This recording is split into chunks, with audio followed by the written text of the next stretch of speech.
नमस्कार, अनिशाज रेसिपी मराठीमध्ये आपलं पुन्हा एकदा मनापासून स्वागत आहे। आज आपण सांडगा करणार आहोत।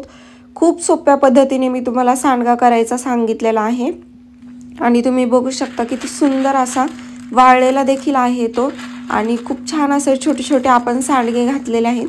काही ठिकाणी याला वडा सुद्धा म्हणतात, गावाकडे याला वडा म्हणतात आणि काही ठिकाणी याला सांडगा सुद्धा म्हणतात। उन्हाळी पदार्थांसाठी सगळ्यात पहिल्यांदा हा सांडगा करतात कारण खूप सोप्या पद्धतीने तो होतो आणि मी तुम्हाला यामध्ये एक सिक्रेट पदार्थ टाकायचा सांगणार आहे, त्याने सांडग्याला खूप सुंदर अशी चव येते। व्हिडिओ पूर्ण बघा आणि व्हिडिओला लाईक करा। चला तर मग आपण रेसिपीला स्टार्ट करूयात। तर सगळ्यात पहिल्यांदा आपण सांडगा करण्यासाठी इथे मी 1 ग्लास घेतलेला आहे। त्या ग्लासने मी मटकीची डाळ आहे ती 2 ग्लास घेतलेली आहे। हरभऱ्याची डाळ 1 ग्लास घ्यायची आणि मुगाची डाळ 1 ग्लास घ्यायची आहे। मुगाची आणि हरभऱ्याची डाळ आहे त्याचं सेम क्वांटिटी मध्ये ती घ्यायची आहे आणि वजनी म्हणाल तर जी मुगाची डाळ आहे ती पावशर आहे, हरभऱ्याची डाळ पावशर आणि मटकीची डाळ आहे ती त्याच्या डबल घ्यायची म्हणजे अर्धा किलो। असा पूर्ण 1 किलोचा आपण सांडगा करणार आहोत। जर तुम्हाला ग्लासने मेजरमेंट घ्यायचं नसेल तर तुमच्याकडे वाटी असेल त्या वाटीने तुम्ही मेजरमेंट घेतलं तरी पण चालेल। 2 वाटी आहे ती मटकीची डाळ घ्यायची, 1 वाटी मुगाची आणि 1 वाटी हरभऱ्याची। असं हे वजनी प्रमाण सुद्धा मी तुम्हाला सांगितलेले आहे। वजनी ह्या सगळ्या डाळी मिळून 1 किलो डाळी आहेत आणि ह्या 3 प्रकारच्या डाळी घ्यायच्या आहेत। त्यासोबत आपण अगदी छोटीशी वाटी आहे उडदाची डाळ घेतलेली आहे। खूप कमी प्रमाणामध्ये घेतलेली आहे आपण उडदाची डाळ, त्याने जो सांडगा आहे त्याला बाइंडिंग सुद्धा छान येते आणि माझी आजी म्हणते 3 डाळीचं मिश्रण करू नये, त्यामुळे आपण 4 डाळी घेतलेल्या आहेत आणि ह्या सगळ्या डाळी आहेत त्या मिक्स करून घ्यायच्या आहेत। खूप जास्तही घ्यायची नाहीये, अगदी छोटीशी वाटी आपण डाळ घेतलेली आहे उडदाची। आता ह्या डाळी आपण भिजत ठेवणार आहोत। सगळ्यात पहिल्यांदा या स्वच्छ 2 पाण्याने धुवून घ्यायच्या आहेत। 5 तासांसाठी आपण ह्या भिजत ठेवणार आहोत। तर सकाळी तुम्ही जर लवकर भिजत ठेवल्या तर म्हणजे 6 वाजता भिजत ठेवल्या तर 11 वाजता डाळी भिजून होतात। मी सकाळी 6 वाजता डाळी भिजत ठेवल्या होत्या म्हणजे 11 वाजता त्या भिजून झाल्या होत्या। खूप जास्त वेळ डाळ भिजत ठेवायच्या नाहीयेत, नाहीतर वडा जास्त दिवस टिकत नाही आणि भाजी केल्यानंतर सुद्धा तो लवकर खराब होतो, त्यामुळे जास्त वेळ डाळ ह्या भिजत ठेवायच्या नाहीयेत। आता सगळ्या डाळी आहेत 5 तासानंतर तुम्ही बघू शकता मस्त अशा भिजलेल्या आहेत आणि व्यवस्थित अशा सगळ्या डबल झालेल्या आहेत। मोठ्या भांड्यामध्ये त्या भिजत ठेवायच्या आहेत आणि जास्त त्यामध्ये पाणी टाकायचं आहे। आता ह्या डाळी एकदा वॉश करून घ्यायच्या आहेत आणि पाणी निथळण्यासाठी आपण एका चाळणीमध्ये त्या अगदी 5 ते 10 मिनिटं ठेवणार आहोत, कारण जास्त पाणी यूज करायचं नाहीये। जेव्हा आपण डाळ मिक्सरमधून काढणार आहोत तेव्हा पाण्याचा अंश हा घ्यायचाच नाहीये। खूप कमी पाणी म्हणजे जे डाळीमध्ये असतं तेवढंच पाणी मिक्सरमध्ये येतं, तेवढंच बास झालं, एक्स्ट्रा पाणी घ्यायचं नाहीये। आणि तुम्ही बघू शकता अशा प्रकारे आपण पाणी आहे ते पूर्ण डाळीचं निथळून घेतलेलं आहे। मिक्सरच्या भांड्यामध्ये थोडी थोडी डाळ टाकायची आणि त्याची पेस्ट करून घ्यायची आहे। खूप जास्त बारीक देखील नाही आणि खूप जास्त मोठं नाही, मीडियम असं रवाळ टेक्स्चर आलेलं आहे, तुम्ही बघू शकता। अशी एवढ्या प्रमाणामध्ये डाळ आहे ती वाटून घ्यायची आणि एका मोठ्या भांड्यामध्ये ती काढून घ्यायची आहे। त्यामध्ये एक सिक्रेट पदार्थ मी तुम्हाला सांगितला होता, तो म्हणजे 10 लवंग आणि 10 मिऱ्या आपण यामध्ये टाकणार आहोत। याने खूप सुंदर वड्याला टेस्ट येते, तुम्ही नक्की एकदा टाकून बघा। आणि त्यासोबत या चमच्याने आपण 3 चमचे जिरे घेतलेले आहेत आणि लसूण घेतलेला आहे निसून, एक छोटी वाटी लसूण घेतलेला आहे। त्यासोबत खूप सारी अशी कोथिंबीर आपण धुवून ठेवली होती ती आपण घेणार आहोत। तर लवंग, मिरे आणि जिरे आपण मिक्सरच्या भांड्यामध्ये टाकलेले आहे, त्यासोबत लसूण याची आता छान अशी बारीक पेस्ट करून घ्यायची आहे। लसणाची बारीक पेस्ट करून घ्यायची त्यासोबत, म्हणजे आपलं जे पूर्ण मिश्रण आहे त्यामध्ये लसूण आहे तो पूर्णपणे मिक्स होईल आणि सगळ्या सांडग्यामध्ये लसणाची टेस्ट येईल, त्यामुळे अगदी बारीक अशी पेस्ट करून घ्यायची आहे। खूप जाडसर ओबडधोबड लसूण काढायचा नाहीये मिक्सरमधून, एकदम बारीक पेस्ट करून घ्यायची आहे त्याची। आणि आपण पेस्ट करून घेतलेले आहे, तुम्ही बघू शकता जे सांडगा आहे त्याचं मिश्रण सुद्धा आपण काढून घेतलेलं आहे डाळीचं। यामध्ये आता आपण मीठ टाकून घेणार आहोत। मी इथे 3 चमचे मीठ टाकून घेतलेलं आहे, तुम्ही चवीनुसार मीठ कमी जास्त करू शकता। सांडगा हा वाळल्यानंतर त्यातलं पाण्याचा अंश कमी होतो, त्यामुळे तो खारट होऊ शकतो. त्याच्यामुळे जास्त मीठ टाकायचं नाही आहे, अगदी प्रमाणामध्येच मीठ टाका.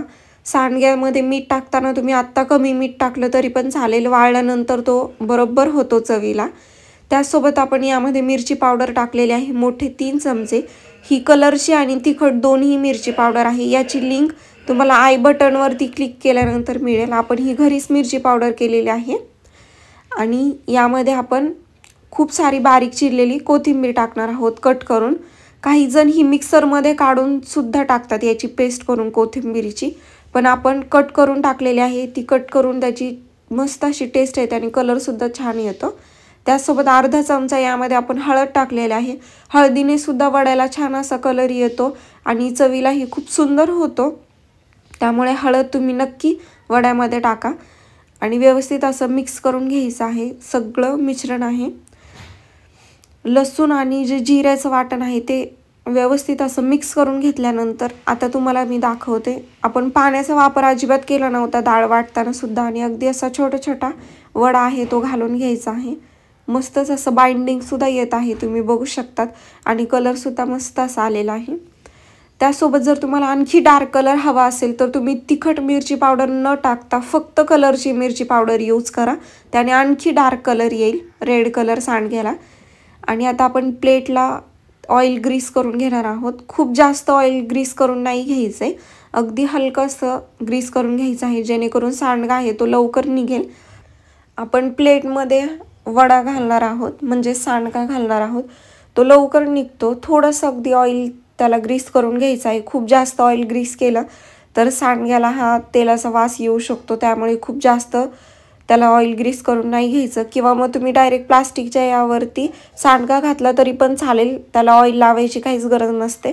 पण आपण सगळ्यात पहिल्यांदा इथे प्लेटमध्ये सांडगा घालणार आहोत आणि नंतर तो उन्हामध्ये वाळवणार आहोत. घरामध्येच आपण सांडगा घालून घ्यायचा आहे प्लेटमध्ये. अगदी छोटा छोटा तुम्ही बघू शकता. खूप सुंदर असा सांडगा, आपला बाइंडिंगसुद्धा मस्त आलेली आहे आणि अगदी छोटा छोटा असा सांडगा घालून घ्यायचा आहे. मस्तच हा सांडग्याची साईज आहे, आत्ता तुम्हाला एवढी दिसत आहे, वाळल्यानंतर तो आणखी छोटा होतो आणि जेव्हा आपण भाजी करतो तेव्हा भाजीमध्ये तो डबल होतो. त्यामुळे घालताना हा मीडियम साईजचा आपण घातलेला आहे, खूप जास्त छोटाही नाही आणि खूप जास्त मोठा देखील घातलेला नाही आहे. हा वाळल्यानंतर आणखी छोटा होतो आणि भाजीमध्ये पुन्हा डबल होतो. सांडगा हा खूप जास्त मोठा देखील घालायचा नाही आहे. जर मोठा घातला आपण सांडगा तर भाजी करताना तो आतमध्ये कच्चाच राहतो किंवा त्याची एवढी छान अशी टेस्ट पण येत नाही भाजीमध्ये. असा तुम्ही छोटा छोटा सांडगा घातला तर त्याने खूप छान अशी बाइंडिंग येते भाजीला आणि चवीलाही खूप सुंदर लागते. जर तुम्हाला सांडग्याची भाजीची रेसिपी हवी असेल तर तुम्ही मला कमेंट करून नक्की सांगा, मी तुम्हाला रेसिपीसुद्धा शेअर करेल. आणि असा सांडगा आहे तो व्यवस्थित असा आपण घालून घेतलेला आहे, तुम्ही बघू शकता. मस्तच अगदी छोट्या छोट्या साईजमध्ये घातलेला आहे.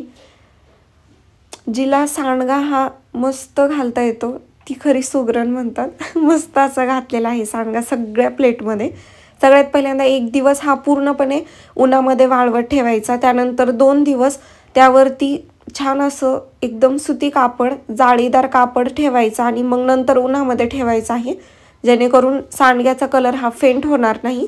पहिल्या दिवशी डायरेक्ट उन्हामध्ये ठेवायचा. जर तुमच्या इथे गॅलरीमध्ये ऊन असेल तर गॅलरीमध्ये ठेवा किंवा टेरेसवरती नेऊन तुम्ही ठेवला तरी पण चालेल.